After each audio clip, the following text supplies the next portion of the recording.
y diseñado por argentinos, donde tuvimos la posibilidad de ver a ingenieros, técnicos de 30 años, 20 y pico años, chicos que han venido de otro lugar.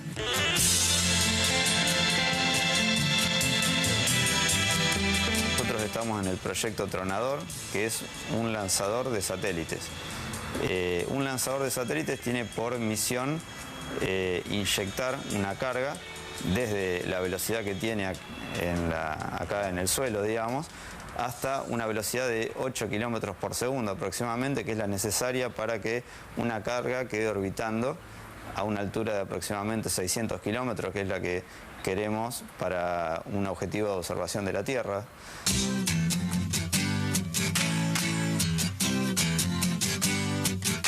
Y la verdad que el desarrollo que tiene esto, lo más interesante, quizás no es que se eleve, que es lo que la gente espera, que un vehículo se eleve, digamos, es elevarse, se elevan los aviones también.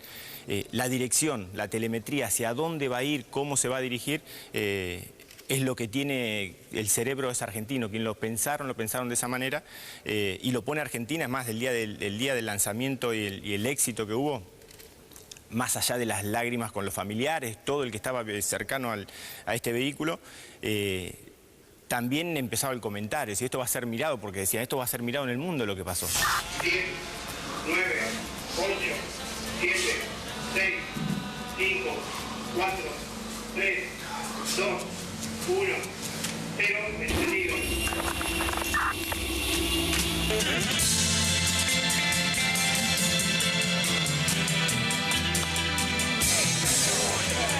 Yo tuve que contar de 10 a 0, así que para mí fueron los 10 segundos más largos, creo que de mi vida. Y bueno, tuve la suerte de poder tener la posibilidad de apretar el botón hoy para hacer el lanzamiento. Y bueno, estoy muy orgulloso. Entramos en la historia. Realmente es un día histórico para Argentina, es el gran lanzador latinoamericano y Argentina es la que lleva adelante la tarea de desarrollar el lanzador. ¿Se da cuenta de lo que había ocurrido allí? ¿Vio la juventud, el futuro que hay en esos soñadores a los que se les hizo realidad? Porque póngase en el sitio de ellos. Trabajo de orfebrería, todo lo que mecánicamente hay que hacer, la inteligencia que hay que poner allí. Y de pronto ponen el cohete. Es una prueba. No pasa nada si sale mal. Por eso es una prueba. Pero cuando levanta vuelo, hasta uno aquí ciertamente se emociona, por eso justifica tanto los abrazos y esa inmensa alegría que tenían. Pocos años antes, allí, en 1991, había una historia también de trabajo y de sueños, una fábrica que se llamaba Corsemar. Esta que tengo en mis manos es la libreta de los empleados, su nombre, todo lo que se refería a cada uno de ellos. Había 350 de estas libretas. En el pueblo, en Pipinas, vivían 3.500 personas aproximadamente. Todos vivían de Corsemar. ¿Qué pasó en 1991? Loma Negra dijo, no quiero competir con Corsemar. Época del neoliberalismo, hay que comerse a los demás, hay que establecer una especie de monopolio. Fue y la compró, no para hacerla crecer, sino para destruirla. Inmediatamente quedó con 28, y en vez de cemento, lo único que había allí era cal. Y en el 2001, 10 años después, cerraron el círculo, y se terminó todo. Unos fueron jubilados con el 80% de lo que ganaban, otros fueron recompensados de alguna otra manera, muchos se quedaron sin nada, se fueron del pueblo, dejaron a sus amigos, sus ilusiones, cosas del neoliberalismo, cosas que nos pasaron muchísimo en América Latina en los años 90. Recorramos aquella historia.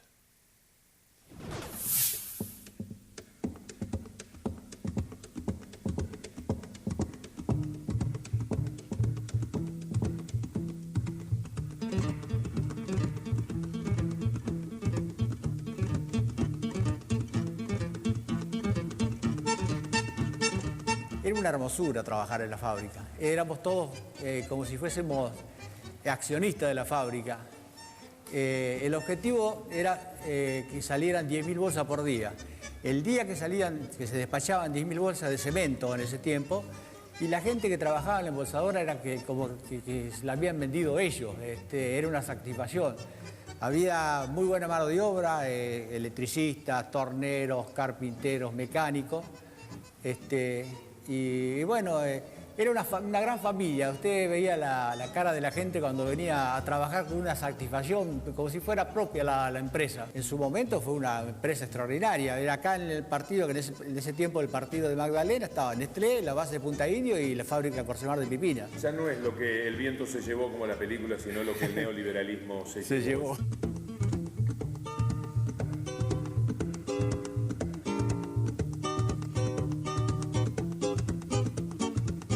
Porcemar competía con la empresa Loma Negra, que es la que después terminó comprando este predio. Se anunció como que era para aumentar la producción, para convertirse en una Loma Negra, junto con esto generar una producción grande. Salieron en los medios, muchos diarios lo ponían como la gran inversión.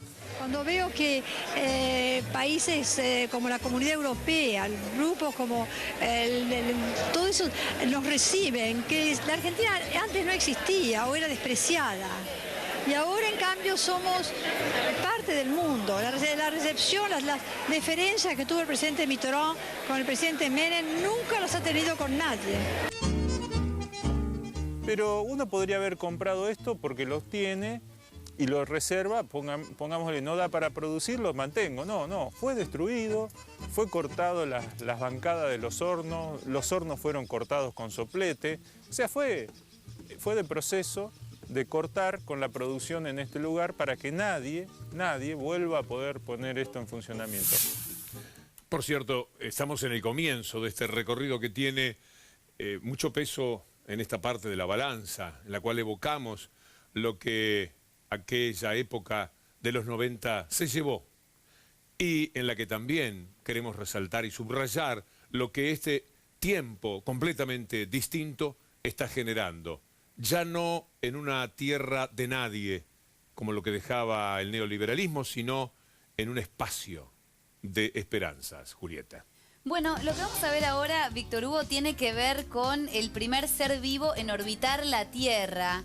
Y vamos a irnos un poco al pasado y conocer a la perra Laika, que era la primera perra espacial soviética. Aquí la estamos viendo en imágenes. Fue entrenada junto a otros 2 perros y finalmente quedó seleccionada para ser ella la que tripulara la nave espacial soviética Sputnik 2. Fue lanzada al espacio el 3 de noviembre de 1957. Según algunos científicos, logró sobrevivir 2 días, aunque luego hicieron diferentes estudios y se dieron cuenta que había sobrevivido 6. Aquí está la perra Laika, que tiene su monumento cerca de lo que fue el Centro Espacial de Moscú. El monumento allí lo estamos viendo.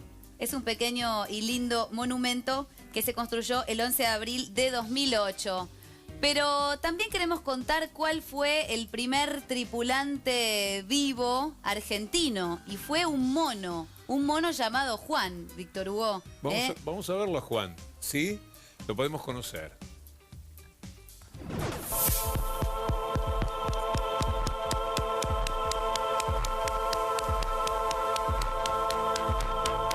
La mañana en que colocamos el cohete en la rampa de lanzamiento, con el mono Juan en su interior, era una mañana muy diáfana, muy linda, una temperatura agradable, fresca.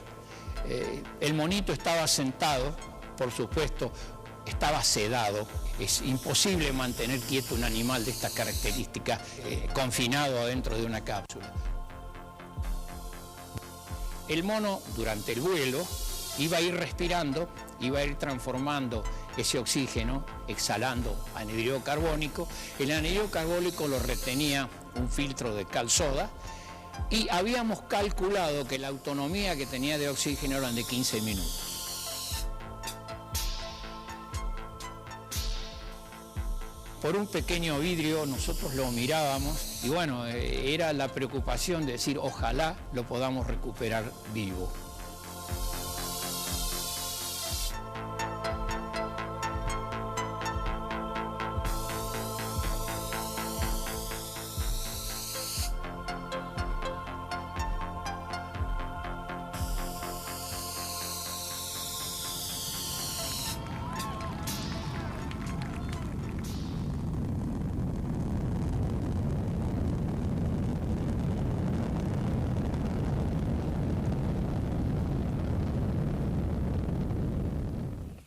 Lamentablemente una corriente de chorro la llevó mucho más lejos de lo previsto y hubo instantes que tuvimos mucho temor de perderla, pero se la pudo localizar, se la pudo encontrar y entonces se llamó al helicóptero de recuperación.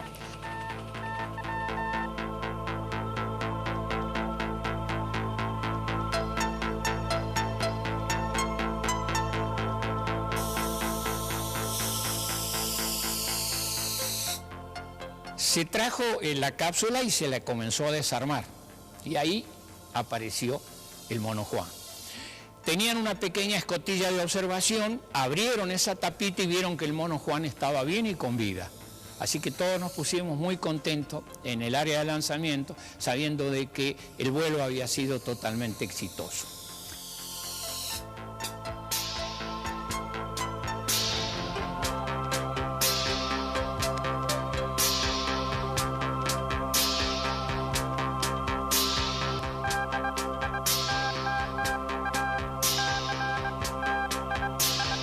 El mono después, posteriormente, fue estudiado, después se lo mandó al zoológico y vivió 2 años y pico más en el zoológico. De manera tal de que tuvimos un mono astronauta. Una historia que seguramente usted como nosotros no conocía y a la que hemos accedido gracias a Diego Ludueña, director de un formidable documental. Usted ha visto solamente una parte. Juan, el primer astronauta argentino. Sueños, planes que en algún sentido se llevaban a cabo. El mono vivió, resistió esas horas que estuvo en el aire. Pero después la Argentina se permitió otros sueños en los 80, con el doctor Alfonsín. También cohetes, misiles. Era algo que figuraba en la idea de crecimiento del país. Es verdad que recién ahora se está desarrollando, pero los sueños vienen de mucho tiempo atrás. Así que vamos a evocar aquel proyecto que usted debe haber conoció como el Cóndor 2. En principio el proyecto Cóndor 2 es un proyecto secreto que nace 2 semanas después de la capitulación de la Guerra de Malvinas. De lo que se trata es de desarrollar 2 vectores de combustible sólido en colaboración con una serie de países problemáticos en el ámbito de la política internacional de la década del 70-80, que serían Irak e Egipto. Alfonsín llega al poder, Alfonsín se encuentra con el proyecto, es un proyecto secreto del que él no tenía noticia, es su primer jefe de la Fuerza Aérea, el que le informa que en Falda del Carmen, en unos laboratorios secretos, copiados de laboratorios construidos en la Alemania nazi, le informa que hay ese proyecto. Y Alfonsín, me parece que con mucho tino político, decide no interrumpir el proyecto, un poco para controlarlo y un poco para apaciguar a los militares que en ese momento están siendo juzgados. A lo largo del gobierno de Alfonsín, a lo largo de la década del 80, la presión de Estados Unidos, a partir de las agencias de inteligencia de Israel y de Inglaterra, aumenta. Cuando estas agencias saben que la Argentina tiene ese proyecto secreto, que desarrolla ese vector militar, aumenta la presión de Estados Unidos para que el proyecto sea abandonado. Hasta que llega Menem al poder en el año 89 y su canciller, su primer ministro de Relaciones Exteriores, Domingo Cavallo, firma en Estados Unidos el desguace del proyecto, es decir, firma llevar el cohete a los Estados Unidos para que ahí sea desmantelado. Esto es lo que antiguamente era la fábrica de misiles que fabricaba el Cóndor. ¿Y qué se llevaron de acá? Todo lo que había en producción es llevado vía España hacia los Estados Unidos. Sí, cuentan que anduvo el embajador americano Todman. En 2 oportunidades o 3, no sé cuántas, vino el embajador a hacer una inspección para ver que esto no tuviese movimiento ni que tuviera funcionamiento. El modo en que se comunican los logros científicos